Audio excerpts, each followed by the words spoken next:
I first went to Cuba in 1998 and immediately fell in love with the dignity, solidarity, and internationalism of its people and revolutionary government. Tonight's program features our brother Oscar Leon, Cuba's Deputy Ambassador to the United Nations, who has been serving as such since 2011. The format of tonight is aimed at having an exchange of ideas and information with Deputy Ambassador Leon around what is happening in Cuba today. We are indeed privileged to have this discussion directly with a representative of Cuba, as opposed to the distorted prism of big business media in the United States. With great honor, I'd introduce to Oscar de Leon, Deputy Ambassador to the United Nations.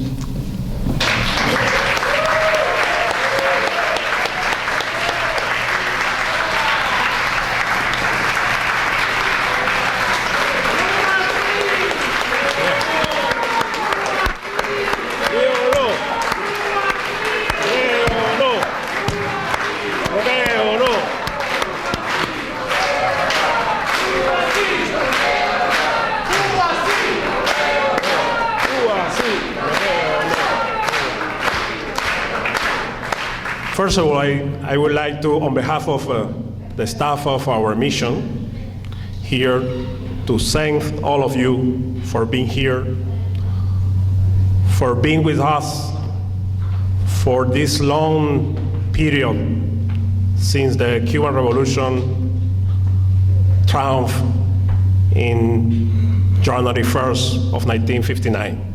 The ambassador, Rodolfo Reyes, the permanent representative of Cuba to the UN, is not tonight with us here because he's in Cuba. But he had asked me to convey to you his warm regards and his appreciation for all your support toward Cuban Revolution and all your solidarity.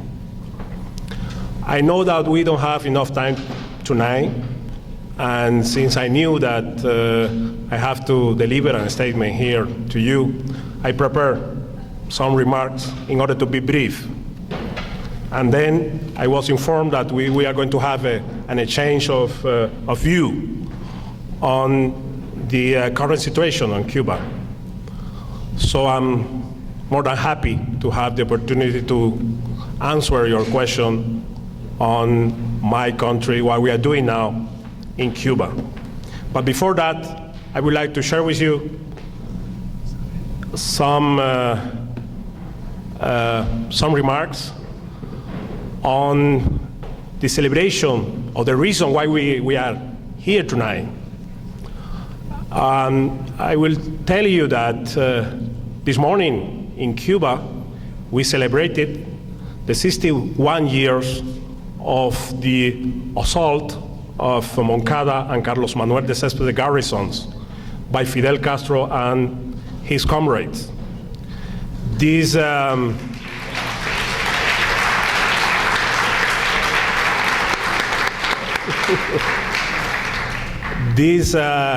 event we celebrate annually because we consider that this is the National Day of Rebellion in Cuba. And it was celebrated this morning in the province of Artemisa. Artemisa is one of the new provinces in Cuba. After this, we might talk a little bit later on. But Artemisa is one of the provinces that now is implemented the process that we call updating of the economic model of Cuba. And it was the location that most contributed to the group of the Fidel Castro who went to the Santiago de Cuba to assault the Moncada and Carlos Manuel de Céspedes garrison. Artemisa contributed with 28 fighters. And one of them was the one who this morning delivered the main statement in this event, the Commander Ramiro Valdez. And you can see this, I hope that you can see this celebration, this event online, because it was broadcasted by the Cuban a television channel, and maybe on internet you can watch, and I invite you, all of you, to either watch this celebration on internet or to read the statement made by Comandante Ramiro Valdez, who was published online too in our newspaper, Granma. So, without further introduction, I will then share with you my remarks. Friends and comrades, once again, I thank you for this fantastic gathering to commemorate the date of national rebellion in Cuba. Fidel Castro, Raúl Castro, and other brave comrades embarked 61 years ago on what would be the beginning of the march towards the victory of the January 1st, 1959, when Cuban Revolution won out.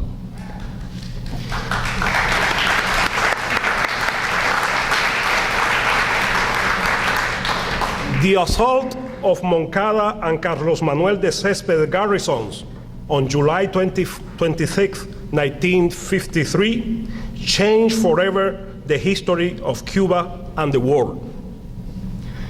What has happened in Cuba in the last 55 years is well known to this audience. Invasion, terrorism, murders, use of biological weapons, manipulation, distortion of the truth, economic war, isolation of the island, etc., etc., etc. This is the bad part of the war that we had to face in the last 55 years.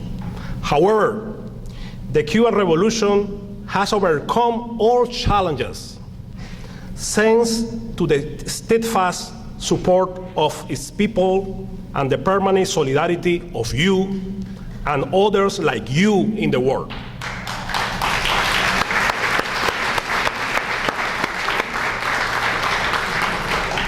Imperialists have been no match for the Cuban Revolution, nor will they ever be.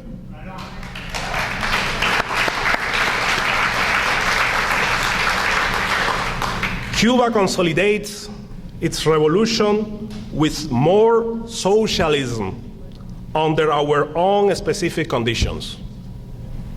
The historical leader of the Cuban Revolution, Fidel Castro Ruz, set out his definition of revolution in his speech of May 1st, 2000, and I quote, "Revolution means to have a sense of history. It is changing everything that must be changed. It is full equality and freedom. It is being treated and treating others like human beings. It is achieving emancipation by ourselves and through our own efforts.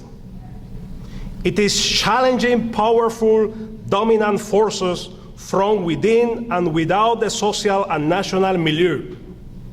It is defending the values in which we believe at the cost of any sacrifice. It is modesty, selflessness, altruism, solidarity, and heroism.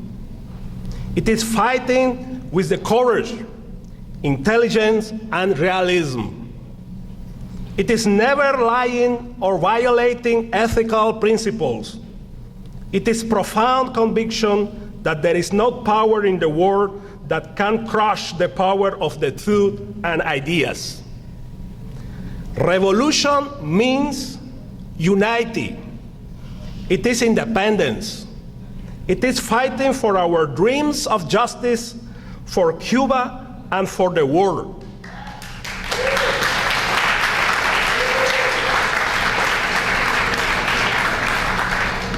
Which is the foundation of our patriotism, our socialism, and our internationalism. End of the quote.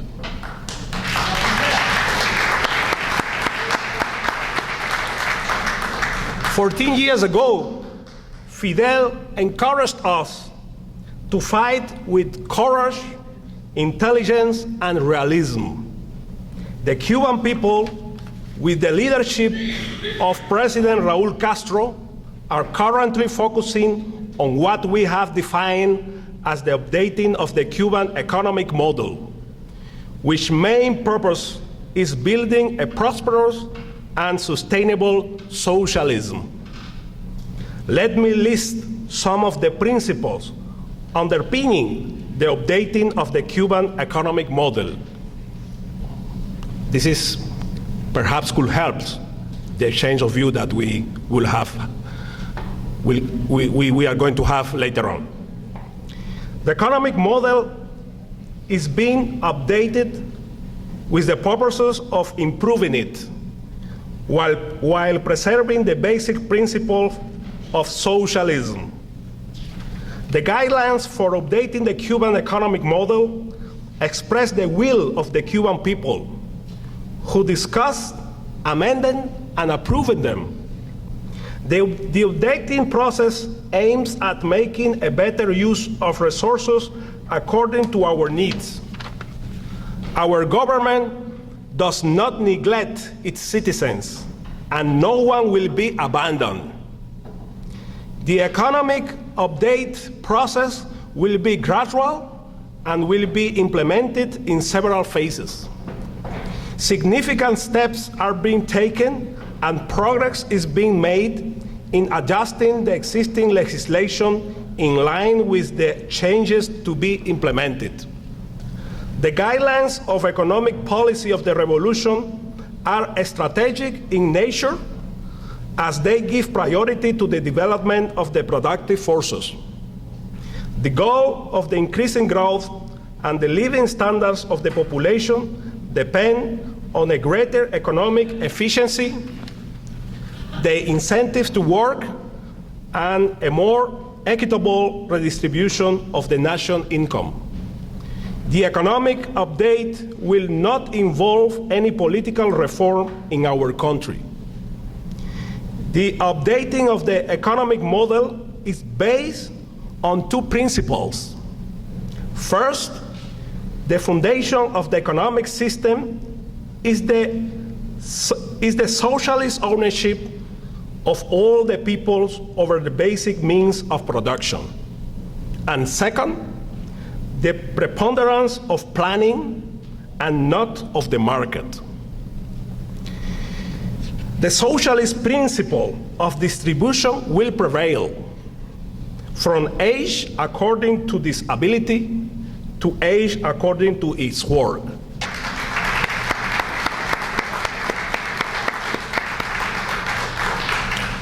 The agricultural sector will be given a full priority in view of the need to reduce the imports of food products that can be produced in Cuba. Updating our economic model will contribute to increased production and ensure the sustainability and irreversibility of our socialism.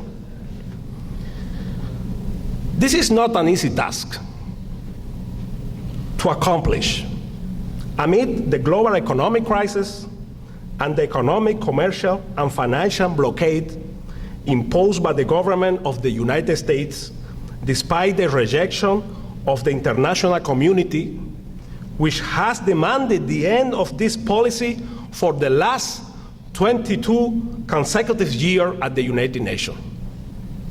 Still, Cuban revolutionary people are not afraid of hurdles.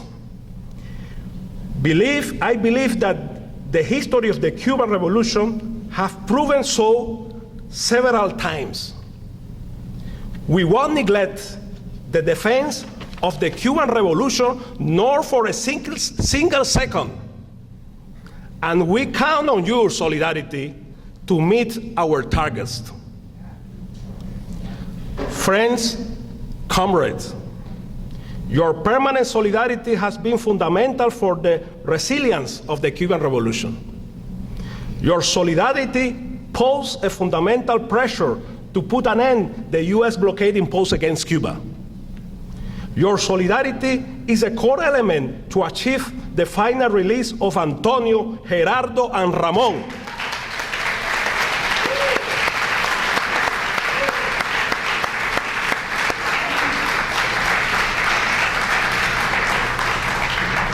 The 3 Cuban heroes who remain unjustly imprisoned in the United States for protecting Cuban and U.S. people from terrorism.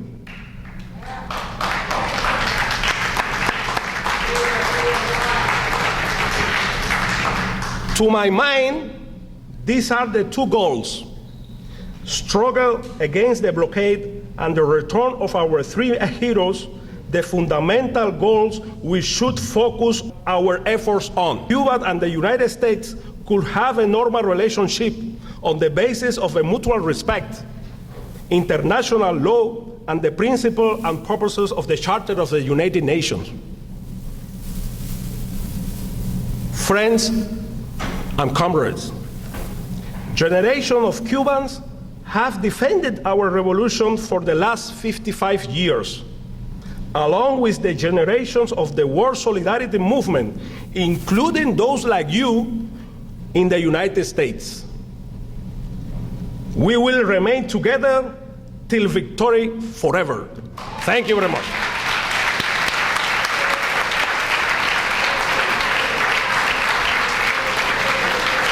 ¡Viva la Revolución Cubana!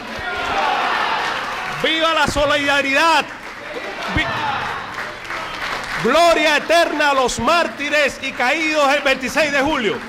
¡Gloria!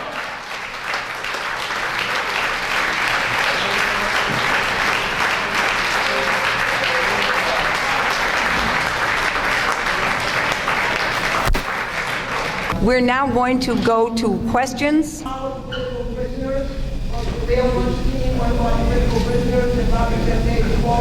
Today and said, please thank the Cuban people for all the work that they are doing in Geneva and the UN for UN-held political prisoners and prisoners of war. And they thank the Cuban Revolution and the Cuban people for their continued support of the Chinese cause, Sister Nahana, Guillermo Morales, and many others who have received refuge in Cuba and would otherwise probably be dead. And thank the Cuban Revolution from the bottom of our hearts. Thank you very much. What is the attitude of the great Cuban revolution towards the Chinese comrades now?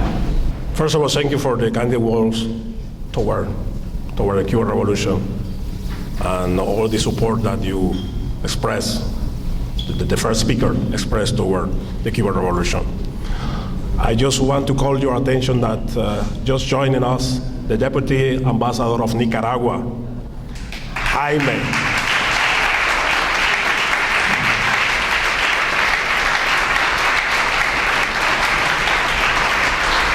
And this week we had another very important celebration, the 35th anniversary of the Nicaraguan Revolution. ¡Viva Nicaragua!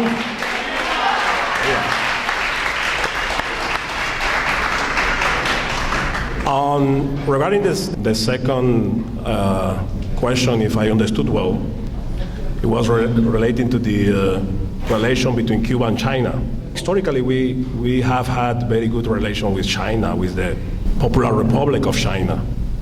Cuba was the first country in Latin American Caribbean region who started the relation with China, and since that time, this relation has grown.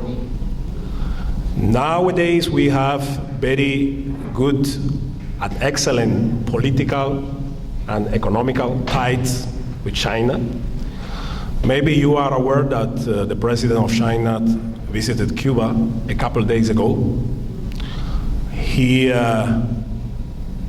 together with the Cuban counterpart, he signed 29 agreement of cooperation, which improve the relation with Cuba and the bilateral relation between Cuba and China.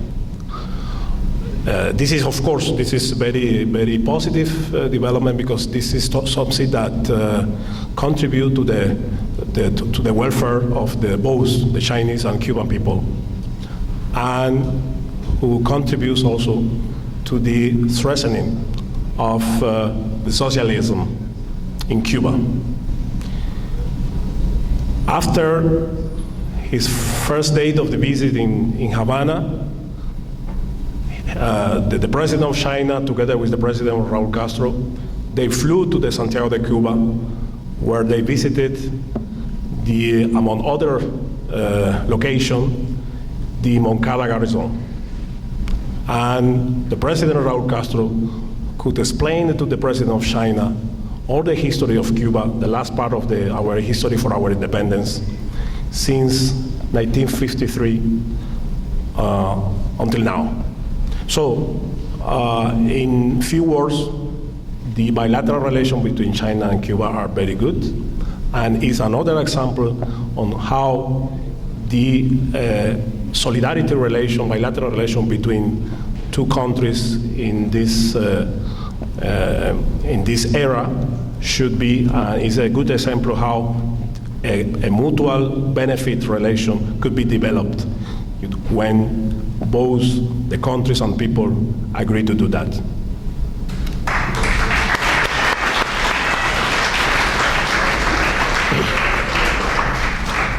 Viva Cuban Revolution. Viva!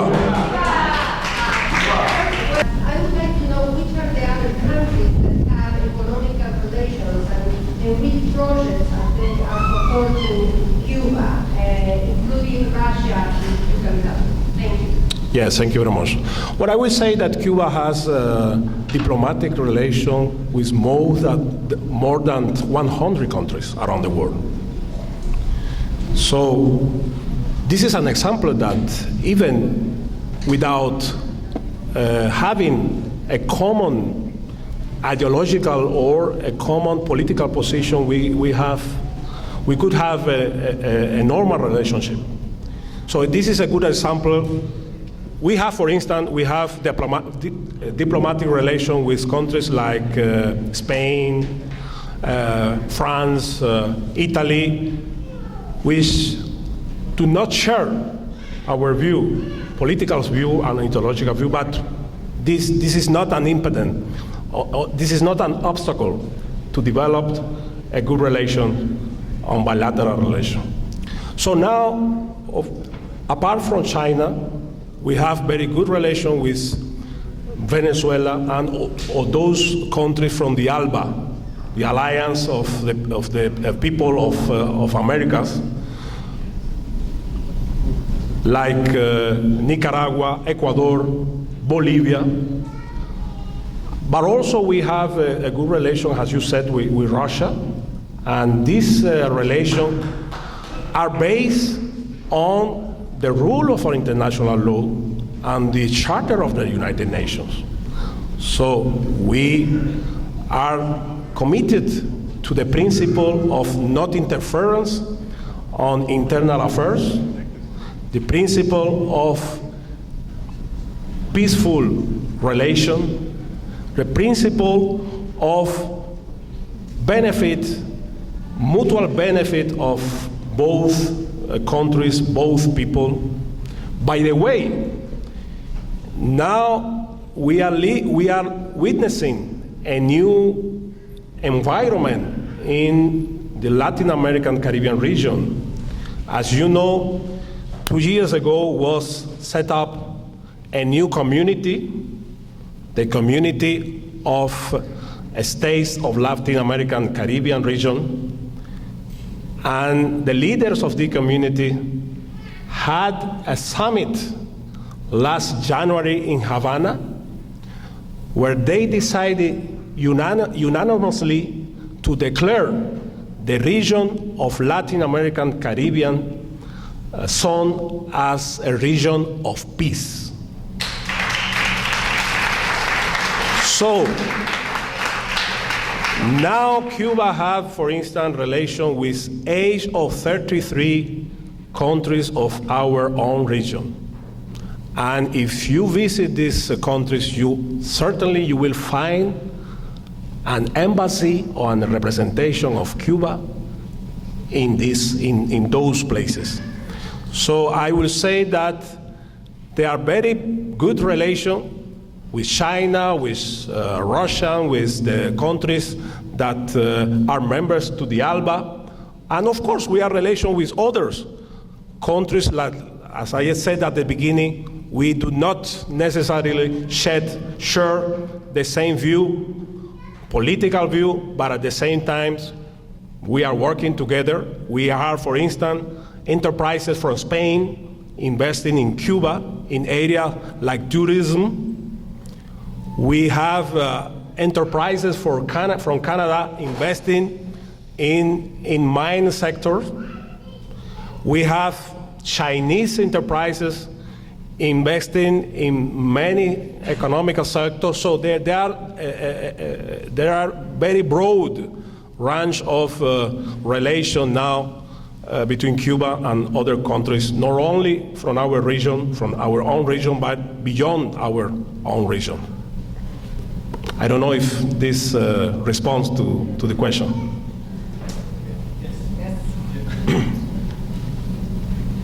Thank you so much. Thank you for being here with us and taking our questions. I wanted to ask, you mentioned that, but I wanted to ask if you could touch upon it or give some details of what's the latest agreements for ALBA and how it's affecting the Cuban economy as well as the other Latin American countries involved in ALBA. And also, as you enumerated, it's so great to see that Cuba is not isolated in Latin America despite U.S. efforts to increase Cuba. It's great to see that it's broken the isolation. Okay, thank you very much. And it's a very important question. So, well, we have several agreements developed within the ALBA. But first of all, I would like to say that the ALBA has been built based on solidarity instead of a traditional way of conducting bilateral relations. Thousands of Cuban doctors are working on the ground of countries of the ALBA, but not only countries of the ALBA. We have, for instance, Cuban doctors working in African countries too. Our Cuban doctors go not to those places where are the best, if I would say, the best places, for working. Normally, they go far away from the capital. They go to those places where they have not been medical assistance before. There are also teachers from Cuba implemented a program to overcome the illiteracy in those countries. This program is well known, and its name is Yo Si Puedo.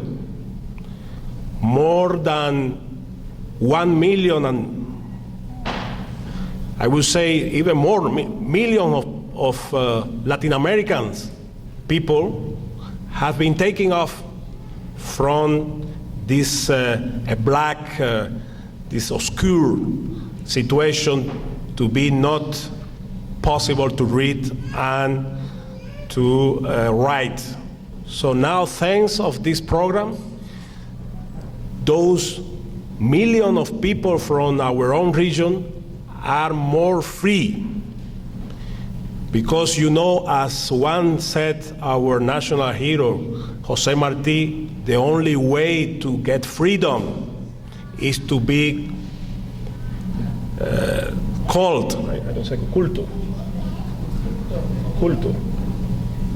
to be called. ¿Cómo se dice en inglés? Culto. To be self-culture. This is the only way to become freedom, or to become free. And there is also, as I said, other professionals working around the region of Latin American and Caribbean zone, implementing a new way of constructing bilateral relations. Comandante Chavez and Fidel Castro were the founders of this alliance, and they foreseen a new future for our region. Together, the members of the ALBA, for instance, united in order to improve the situation on the ground in Haiti. As you say, as you know, many professionals, both from the Cuba, from Venezuela, and from other ALBA's countries, are working together there in Haiti in order to improve the situation in this very poor country. At the same time, there are other bilateral relations in the case of ALBA countries. Cuba are participating in some projects, for instance, in Bolivia. Now we are going to, for instance, to help Bolivian people in order to construct a new fabric to produce medicines there.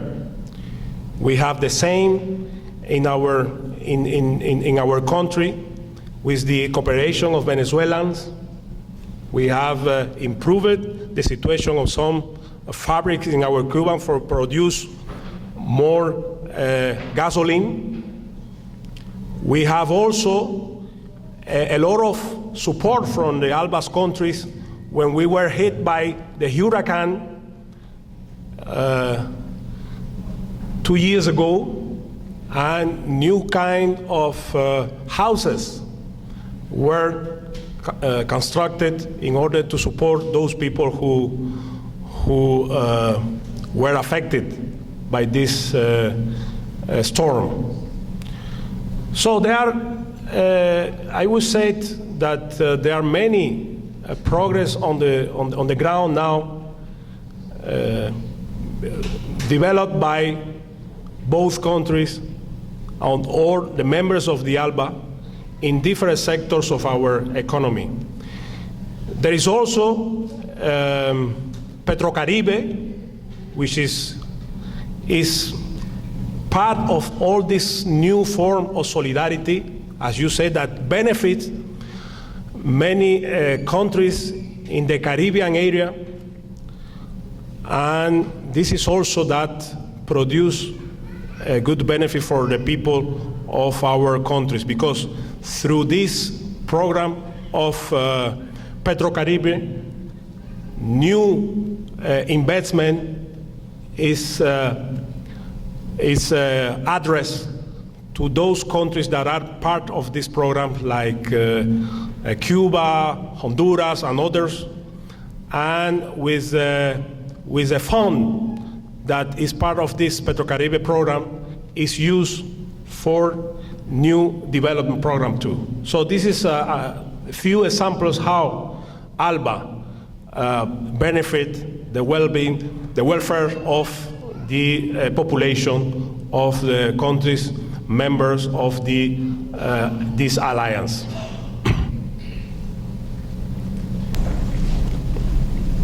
questions. One, I wanted to see if you could elaborate a little bit on the steps that are being taken to decrease the need for agricultural imports and to increase efficiency and production in the factories.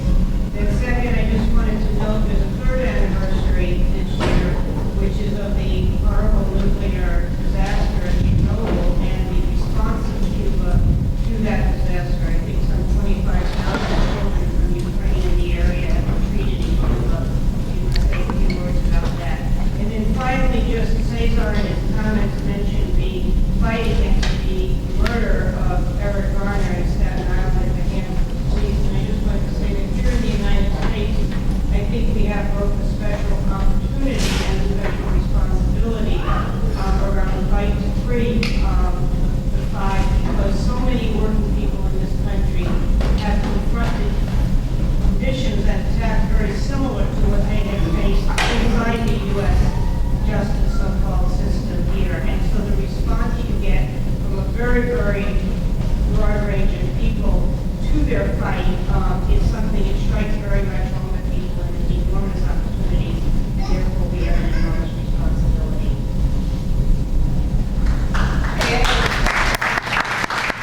Thank you very much. Well, on the first question on how we plan to put those lands that are not productive so far in Cuba, to put them more productive, I would say that the updating of economic model, the main focus and the priority, as I said before during my remarks, is the agricultural sector. Unfortunately, for different reasons, we just until very recent moment, we had more than half of our lands unproductive. Now, through different way of stimulating those people that feel that they are in capacity to put these lands in production, we are distributing these lands among them. We have adopted a new legislations that allow the people who are in position to do so to rent these lands and to start to produce. We have also trying to modify the system, the ownership, because as you know, most of the lands, you know, so until recently belonged to the state. Now we allow people through a personal initiative or through cooperative to try to increase this production. This is very strategic for Cuba because just to have an example, we have to sit back what the current situation we have with the food production. And this is very strategic because this is related to food security. We import most of the food that we consume. Last year we import almost $2 billion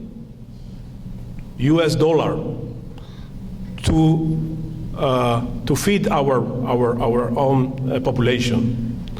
And we consider that we decrease this amount just through increasing the national production. And we are making a lot of efforts to increase this production, national production. And we are trying to stimulate farmers and other people that are in position to do so to go to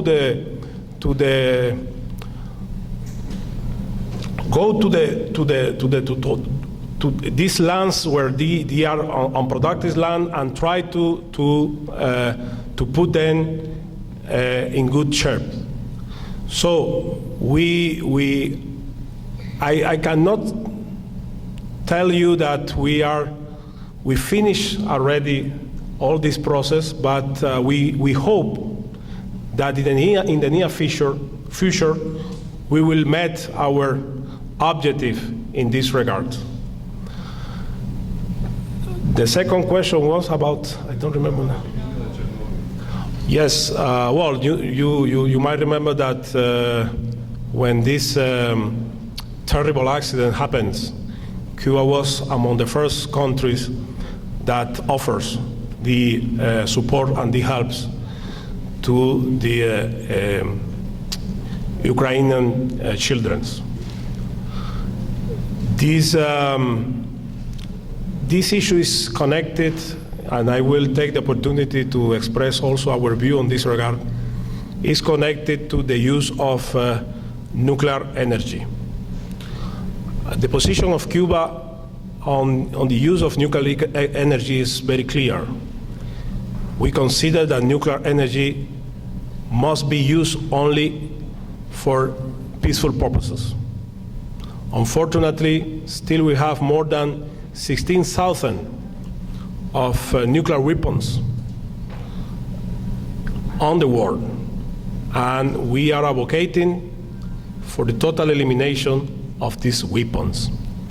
So our position is to have a peaceful use of nuclear energy, of course, implementing the agreed rules with the safety capacity, with safety methodology, and we consider that it's important that international community cooperate in order to have a safety use of peaceful energy. Thousands of Ukraine children, and our historical leader has remembered this several times, went to Cuba and received medical assistance. They were in a location that is named Tarara, is a location near to the capital, near to Havana, where they received this assistance, this medical assistance, and we are willing to continue to providing this kind of assistance for those children. And I would say that according to what I have read several times on this issue, the situation, medical situation improved. I mean, the children that were treated in this under this program, they were benefit a lot from the Cuban medicine, from the Cuban doctors, and this is something that we, of course, we are ready to continue providing.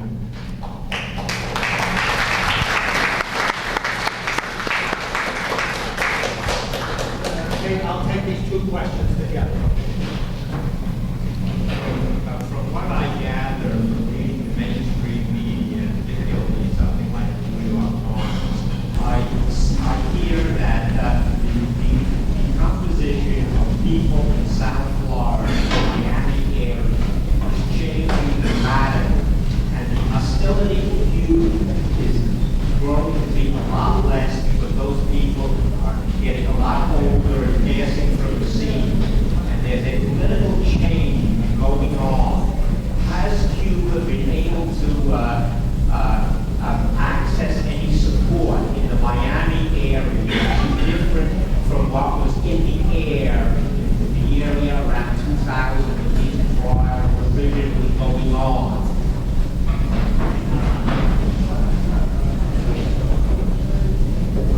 Could you please tell us the position of the Cuban government on the Palestinian issues today in Gaza?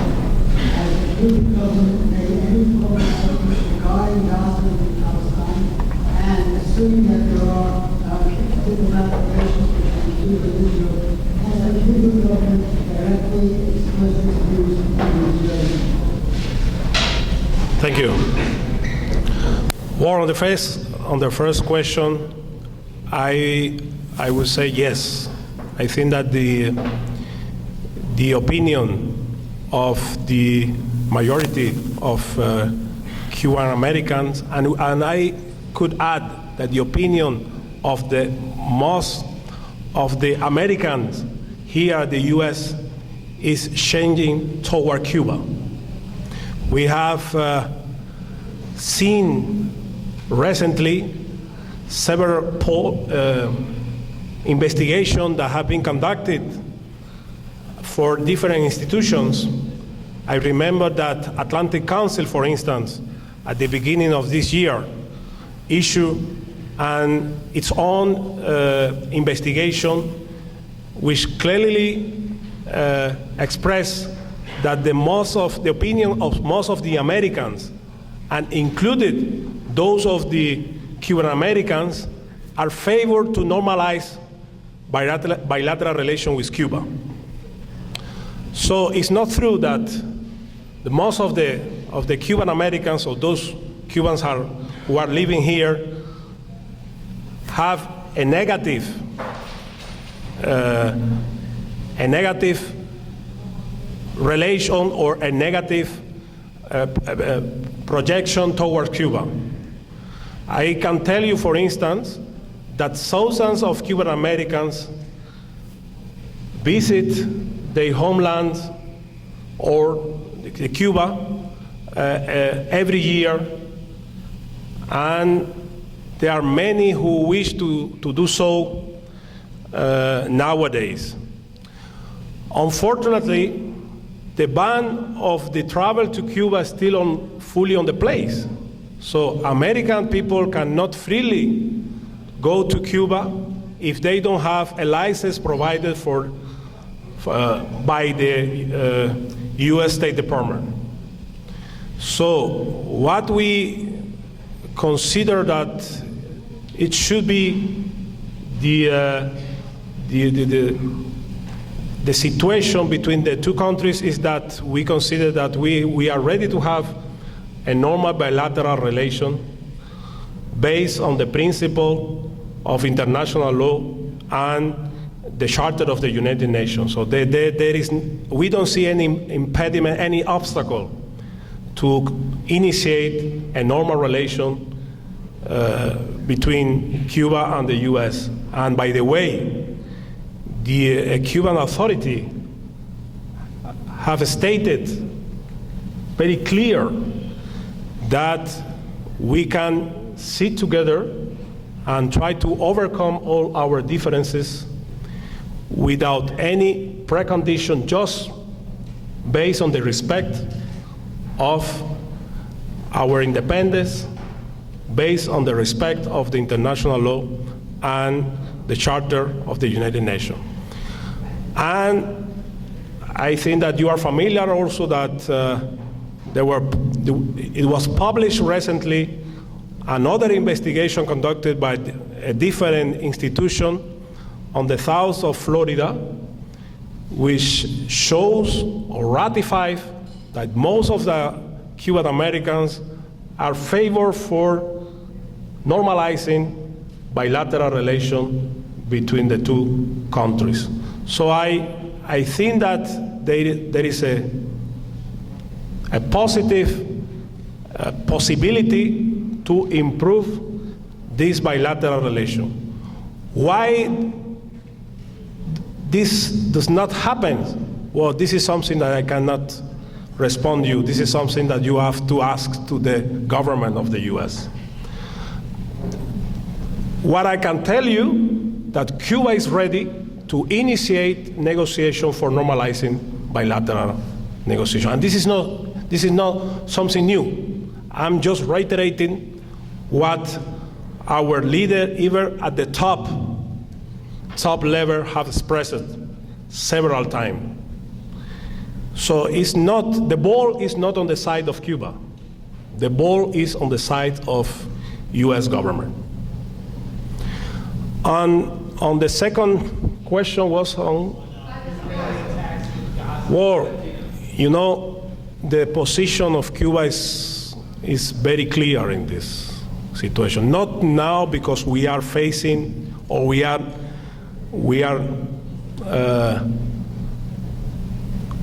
witnessing of this terrible genocide of Israel against Palestinian people. Cuba considers that the main obstacle to achieve the peace in the Middle East is the Israeli occupation of the Palestine and Arabic territories. Of course, we are clearly against of this genocide of Israel against our brothers and sisters of Palestine. And we call and we urge the Israel to put an end to this aggression and to initiate a broad negotiation to achieve a final solution for the situation in the Middle East. Because the problem is not only this aggression, the problem is the occupation of Israel, of Palestine territory, and Arab territory.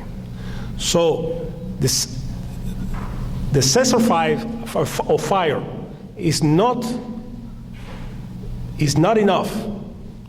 Of course, we have to stop the massacre, we have to stop the killing of the innocent people, but then we have to find a solution, and the permanent solution that allow the Palestinian people to achieve the final independence and to become independent states. Of course, we support the state of Palestine. Cuba was one of the countries who supported the resolution of the General Assembly of the United Nations, which provided the status of an observer, no member of the UN, as a state of Palestine. But we are looking for the full participation of Palestine at the United Nations. So our position here is very clear. And we are now working alongside with the other members of the Non-Aligned Movement, which, as you probably know, are the majority of the members of the United Nations. So the members of the movement are 120 countries.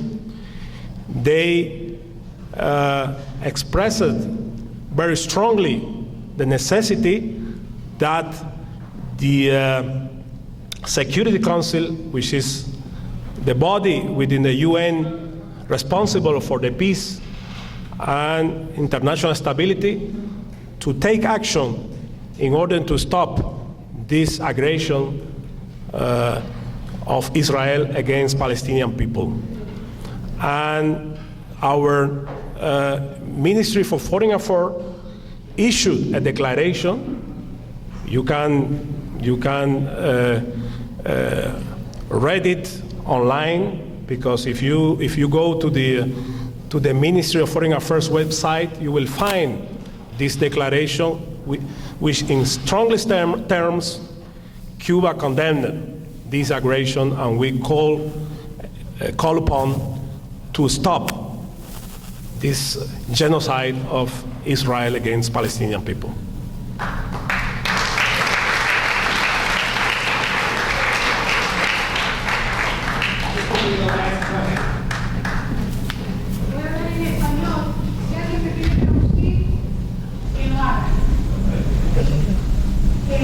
Quiero que vean qué es lo que es la revolución cubana. Vamos a hacer una pregunta, es un agradecimiento público a sus dirigentes y a la revolución cubana.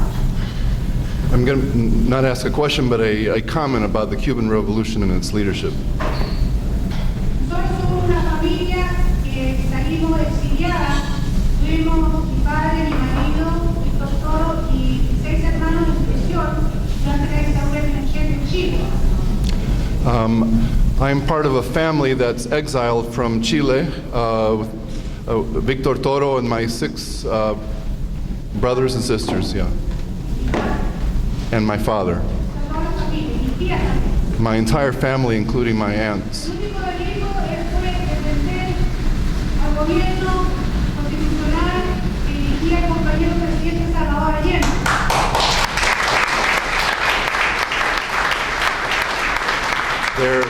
Their only crime was to support the constitutional government of President Salvador Allende.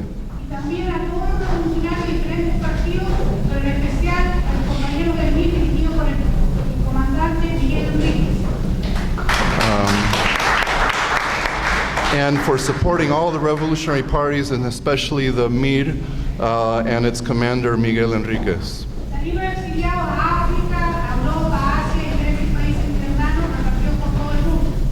And my family was exiled throughout the world to Europe, Africa, and Asia.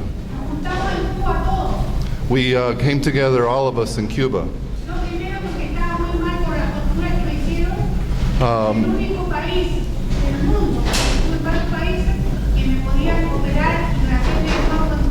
And I came to Cuba. It was the only country that could give me the treatment for the torture and mistreatment that I had suffered.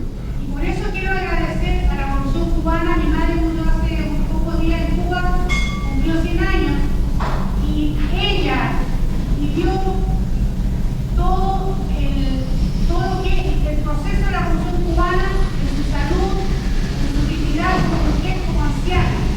La cuidaban. But, momento. And I want to thank the Cuban Revolution for what it has done. And my mother in particular, she recently died in Cuba, at the age of 100, and she lived through everything that the revolution gave her in her dignity and life.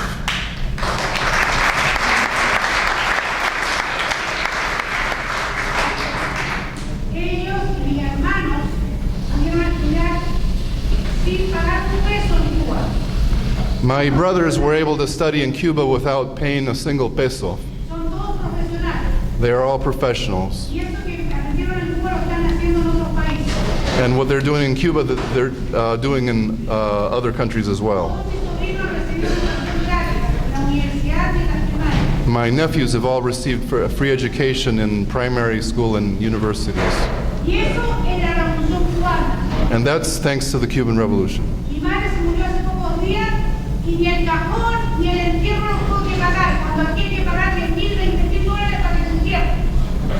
And as I mentioned, my mother died recently. She didn't have the family didn't have to pay a penny for the funeral, for the casket, unlike the thousands of dollars that you have to pay in other countries. Entonces, los que no han vivido allá, eso es parte de lo que estoy contando, lo real de la Revolución Cubana. Por eso mi agradecimiento infinito a sus dirigentes y a la revolución.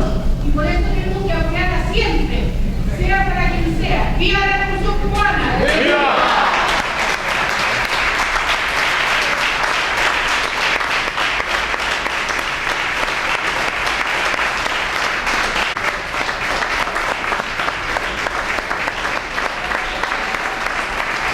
Muchas gracias, muchas gracias, muchas gracias. Y viva la solidaridad. Vamos, Cuba. Muchas gracias.